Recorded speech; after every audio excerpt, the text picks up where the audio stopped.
dan in die hele proses van die deterioration wat plaasvind, soos wat 'n mens aangaan en hoe meer as wat die vrees word, hoe meer die vrees inskop, hoe minder begin jy luister na daai. Jy begin survive, jy begin net deel met die vrees. En jy probeer om nie die foute te maak nie. Jy probeer om beter te doen, want as jy beter doen, dan gaan jy dalk nie geslaan word nie. Weet, as jy dit kan regkry om nie te doen wat altyd so verkeerd is nie, dan gaan jy nie gestraf word nie. Dan hoef jy nie so bang te wees nie. Maar daai gebeur natuurlik nooit nie, want alles is altyd jou skuld.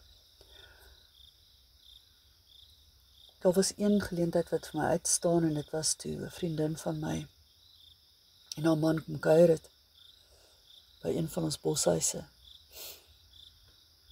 En ek het 'n entjie gaan stap saam met haar tot by so 'n dammetjie en sy het daar vir my gesê, sy het nie eers my probeer vra nie, sy het net vir my gesê, ek weet nie wat hier aangaan nie,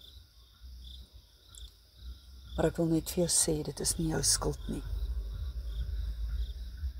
Dis al. Dis al wat sy gesê het en dit het ingegaan.